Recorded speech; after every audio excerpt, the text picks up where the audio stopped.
Assalamualaikum, I am Muzaffar Sultan and in this video we will learn future continuous tense। Future continuous की उर्दू में पहचान ये है कि जुमले के आखिर में रहा होगा, रही होगी, रहे होंगे वगैरह आता है। और इसका इंग्लिश में सेंटेंस स्ट्रक्चर कुछ यूँ है कि सबसे पहले सब्जेक्ट आएगा, उसके बाद हेल्पिंग वर्ब और फिर first form of verb with ING और फिर ऑब्जेक्ट आएगा। फ्यूचर कंटिन्यूस में हेल्पिंग वर्ब विल बी आएगा। तो इसकी एक मिसाल चेक करते हैं। वो खाना खा रहा होगा, तो यहाँ पर सबसे पहले सब्जेक्ट ही है और उसके बाद हेल्पिंग वर्ब विल बी और उसके बाद first form of verb with ING. तो हमारा यहाँ पर वर्ब ईट है, तो ईट के साथ जब आईएनजी लगाएंगे तो ये ईटिंग बन जाएगा।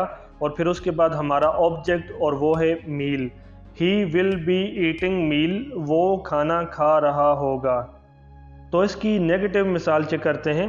तो नेगेटिव में ऐसा होगा कि सबसे पहले सब्जेक्ट आएगा और उसके बाद विल आएगा और फिर नॉट आएगा और फिर बी आएगा। यानी जो हमारा हेल्पिंग वर्ब विल बी है इसके मिड में नॉट आएगा, क्योंकि ये नेगेटिव सेंटेंस है।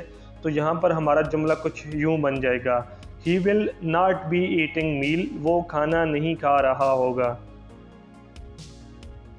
और जो इसका इंटेरोगेटिव होगा उसमें हम विल को सेंटेंस के शुरू में ले जाएंगे और उसके बाद फिर सब्जेक्ट आएगा और फिर बी आएगा। तो इसकी जो मिसाल है हमारे पास कुछ यूं बन जाएगी, विल ही बी ईटिंग मील और आखिर पे साइन ऑफ इंटेरोगेशन, क्योंकि ये सवालिया जुमला है। विल ही बी ईटिंग मील, क्या वो खाना खा रहा होगा। तो यहाँ पर चाहे ही, शी, इट, वी, यू, दे जो भी आए तो सबके साथ आपने विल लगाना है। तो शेल भी हम लगा सकते हैं आई और वी के साथ, लेकिन मेरी आपको यही सजेशन है कि हर जगह पर विल लगा लें तो विल भी ठीक है और हर जगह पर ये एक्सेप्टेबल है। तो आप फिर कंफ्यूज नहीं होंगे शेल की वजह से। तो जब हर जगह पर विल एक्सेप्ट हो रहा है तो फिर हर जगह पर आप विल ही लगाएं फ्यूचर का, चाहे कोई भी जुमला हो। तो यहाँ पर हमने विल ही लगाया है, ठीक है दोस्तों। आज की इस वीडियो में हमने फ्यूचर कंटिन्यूस सीखा है।